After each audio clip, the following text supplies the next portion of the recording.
Hello everyone, welcome to my class. और आज के मेरे क्लास का टॉपिक है बाल गोविंद भगत, जो हिंदी क्लास 10 क्षितिज की बुक का है। यह चैप्टर 8 है। इसके लेखक है रामवृक्ष बेनीपुरी। मैंने यहाँ पर आपको मतलब मैंने पूरी जो कहानी है, जो आपका चैप्टर, उसको मैंने एक्सप्लेन नहीं किया है।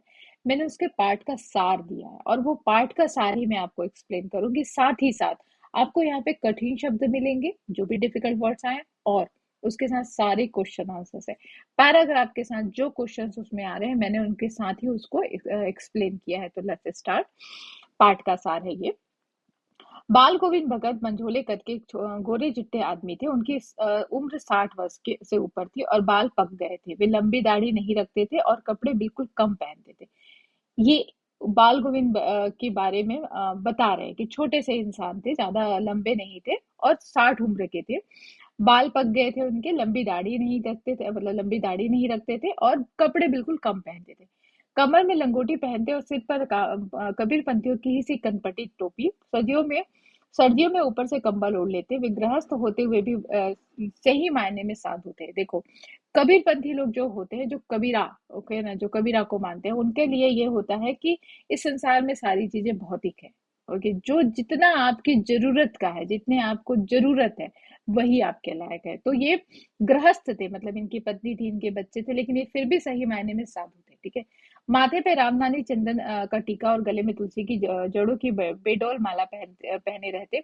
उनका एक बेटा और पतोहू थी। पतोहू मतलब बहू। ओके, बेटे की पत्नी। वे कबीर को साहब मानते थे। मैंने कहा ना, कबीर पंथी थे। तो कबीर का जो दोहे अगर आपने पढ़े, उसमें यही है कि सारी चीज नहीं रचता है, सिर्फ सिर्फ और सिर्फ भगवान ही एक पंथ है। ठीक है।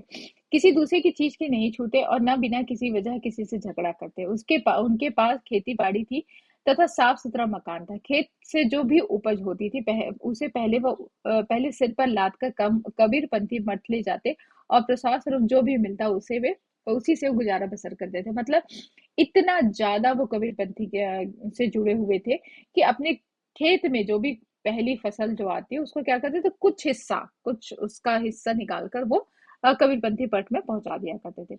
वे कबीर के पद का बहुत मधुर गायन करते थे। मैंने कहा ना, कबीर के पद दोहे आपने बहुत पढ़े हैं, कबीर के पद आपने बहुत पढ़े, तो उनका गायन करते थे। गायन करना मतलब उसको बोला करते थे। ठीक है। आषाढ़ के दिनों में जब समूचा गांव खेतों में काम कर रहा होता, तब बाल गोविंद पूरा शरीर कीचड़ में लपेटे खेत में रोपनी करते हुए अपने मधुर गानों को गाते। भादों के अंधियारी में उनकी खंजरी बजती थी। जब सारा संसार सोया होता, तब उनका संगीत जागता था। कार्तिक मास में उनकी प्रवृत्तियां शुरू हो जाती। वे हले सुबह नदी स्नान को जाते और लौटकर पोखर के ऊंचे भिंडे पर अपनी खजरी लेकर बैठ जाते और अपना गान शुरू कर देते। कहाँ कहाँ वो गाना गाया करते थे कबीरदास। कबीर के जो पद थे वो कहाँ कहाँ, तो बोलते हैं जब खेतों में काम किया करते थे, जब बारिश होती है, रोपनी का काम चलता था, तब वो गाना गाया करते थे। जब बंधियारी होती, भादो मतलब क्या होता है, जब बहुत तेज बारिश होती है, जब बोलते हैं ना बहुत बोलते हैं ना कि जब अंधियारी मतलब होता है अंधेरा होना, तब वो अपनी खजरी, मतलब एक बजाने का इंस्ट्रूमेंट होता है, उसके साथ वो संगीत गाया करते थे। और कार्तिक मास मतलब ठंड की समय, तो सुबह जल्दी उठकर वो नदी के किनारे जाकर अपना बोलते ना कि स्नान स्नान करके फिर मंजरी लेकर बैठ जाया करते थे। गर्मी में अपने घर के आंगन में आसन जमा बैठते। उनकी संगीत साधना का चरमोत्कर्ष तब देखा गया जब जिस दिन उनका इकलौता बेटा मरा। बड़े शौक से उन्होंने अपने बेटे की शादी करवाई थी। बहू भी सुशील थी। उन्होंने मरे हुए बेटे को आंगन में चटाई पर लिटाकर एक सफेद कपड़े से ढक रखा तथा उस पर कुछ फूल बिखरा दिया था। आपको हमेशा याद रखना है कि बाल गोविंद क्या थे, तो कबीरा पंथी थे। तो कबीरा क्या कहा गया है कि इस संसार में कुछ नहीं मरता है, मृत्यु किसी की नहीं होती है, सिर्फ आत्मा चोला बदलती है। तो जिस दिन उनके एक ही बेटा था और उनकी अचानक मृत्यु हुई, तो वो उस दिन उनका जो बोलते रहे कि संगीत साधना थी, वो देखने लायक थी। उन्होंने उसको बाहर लेटा दिया। एक पत्नी थी, मतलब उनकी बहू थी, जो कि बहुत सुशील थी, और कुछ फूल बिखेर दिए और उसके सामने उन्होंने कुछ गीत गाए। सामने बाल गोविंद जमीन पर आसन जमाए गीत गाए जा रहे थे और बहू को रोने के बजाय उत्सव मनाने को कह रहे थे, क्योंकि उनके सर आत्मा परमात्मा के पास चली गई है। ये आनंद की बात है। उन्होंने बेटे की चिता को आग भी बहू से दिलवाई थी। देखिए, मैंने कहा ना, कबीरापंथी कि आत्मा कभी मरती नहीं है, शरीर मर जाता है, तो शरीर के लिए क्यों रोना, आत्मा तो कहीं और चली गई, उनका ये मानना है कबीरापंथी का। ओके। तो उन्होंने जो उनकी बहू है, उसी से ही अपने बेटे की जो चिता होती है उसको आग दिलवाई थी। मतलब ये पूरी तरीके से आप कह सकते हो कि अम, अच्छे विचारधारा के थे। ठीक है।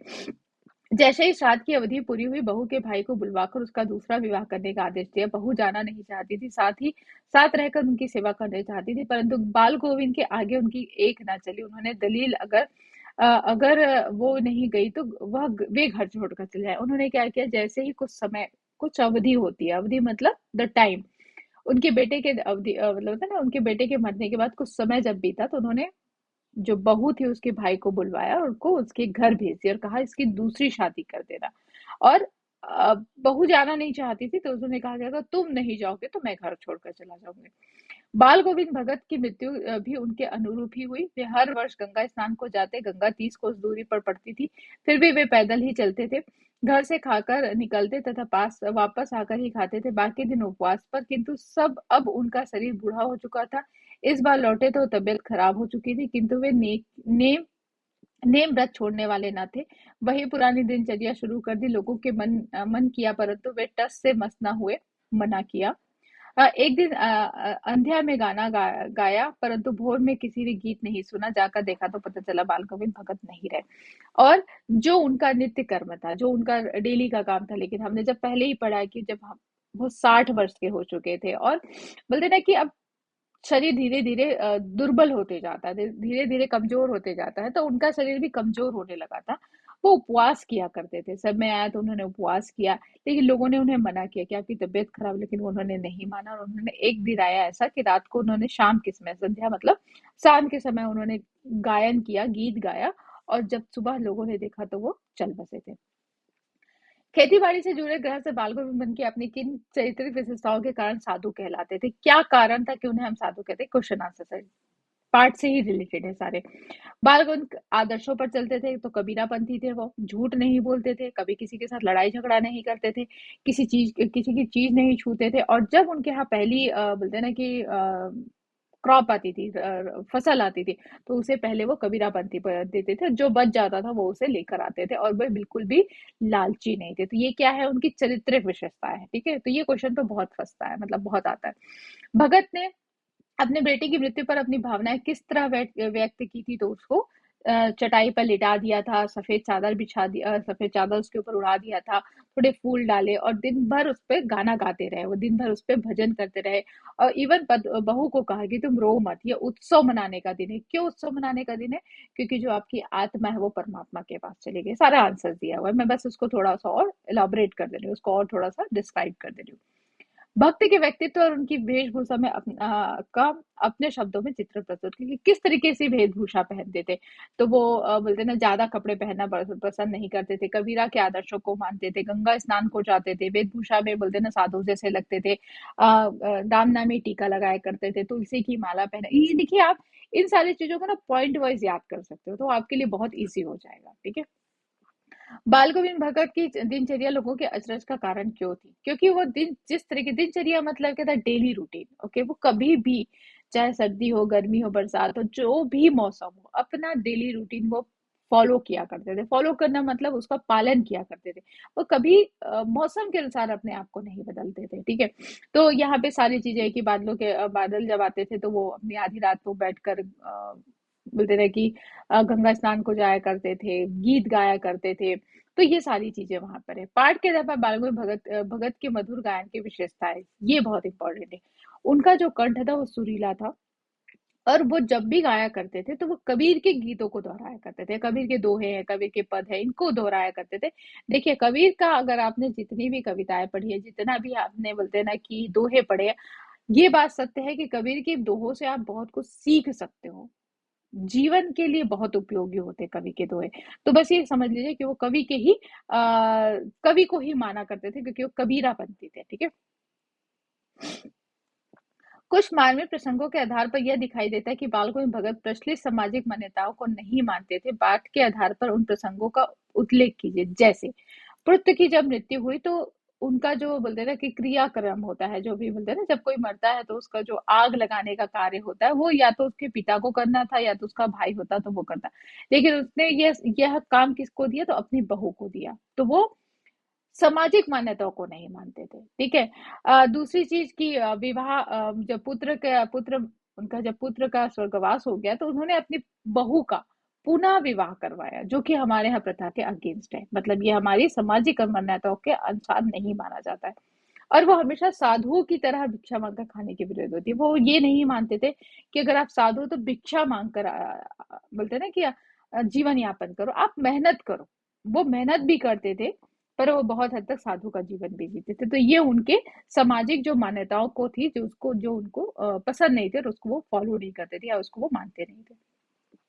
धान की रोपाई के समय समूचे माहौल में को भगत के स्वर लहरिया किस तरह चमत्कृत कर देती थी, उस माहौल का शब्द चित्र प्रस्तुत किया। आषाढ़, मतलब बोलते हैं ना कि जब रोपाई चल रही है, धान में बहुत धान लगी हुई है खेतों में, वो पूरी मिट्टी में भीगे हुए हैं, लोग अपने अपने खेतों में काम कर रहे हैं, और उस समय बाल गोविंद भगत के कंठ से सुरीली आवाज निकल रही है, और वो कबीरा के पंक्तियों को, या कबीरा के पदों को, या कबीरा के शब्दों को एक एक करके गा रहे हैं। तो ये बोलते हैं ना कि माहौल को बहुत ही अच्छा बना देता है। ठीक है। मोह और प्रेम में अंतर होता है। भगत के जीवन की किस घटना के आधार पर इस कथन का सिद्ध किया जाता है? मोह। मोह मतलब क्या होता है? किसी चीज से जुड़ जाना। ओके। प्रेम करना मतलब जैसे हम भगवान से प्रेम करते हैं। मोह किससे करते हैं? हम भौतिक चीजों से मोह करते हैं। ठीक है। अपने लोगों से प्रेम करना, ये एक अलग चीज है। बट मोह में डूब जाना, बोलते हैं ना कि मोह करना मतलब एक प्रकार से आप कह सकते हो कि किसी चीज में तल्लीन हो जाना, किसी चीज को छोड़ना नहीं पाना। ठीक है।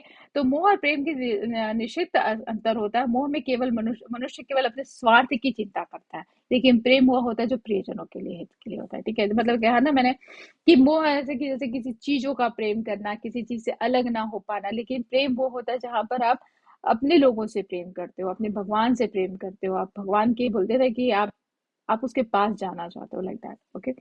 तो आपकी दृष्टि में, नाइन्थ क्वेश्चन, आपकी दृष्टि में भगत की कबीर पर अगाध श्रद्धा के क्या कारण हो रहे होंगे? तो आडंबरों को नहीं जीना है, कबीर का पंक्ति में लिखा रहता है। सामाजिक कुरीतियों का विस्तार किया गया है, वो अपनी बहू का बोलते हैं ना दूसरा विवाह करते हैं। अ, परमात्मा बोलते हैं ना, जब कोई आपके घर में कोई गमी हुई है, किसी की मृत्यु हुई है, तो वो रोने के विरुद्ध होते हैं, क्योंकि आत्मा जो है वो परमात्मा के पास चली गई, तो इससे अच्छी बात है। ठीक है। तो ईश्वर के प्रति अनन्य प्रेम था, उनके भक्ति के परिपूर्ण मधुर गीतों का रचनाकार आदर्शों को व्यवहार में उतारते थे। जो आपके आदर्श है उसको हमेशा अपने साथ लेकर चलने की, ये उनके कह सकते हो कि कबीरा के जो बोलते हैं ना श्रद्धा का, अगाध श्रद्धा का वो प्रकट करते थे। ठीक है। यहाँ पे जितने भी आपके पार्ट में जो कठिन शब्द आए हैं, मैंने उसको भी एक्सप्लेन कर दिया है। मतलब यहाँ पे लिख दिया है, अगर आपको चाहिए, क्योंकि आप आंसर्स लिखोगे तो आपके बहुत काम आने वाले हैं। तो I hope you all understand. मैंने कोशिश की है कि आपको सब कुछ इस वीडियो के माध्यम से दे सकूं। तो थैंक यू सो मच।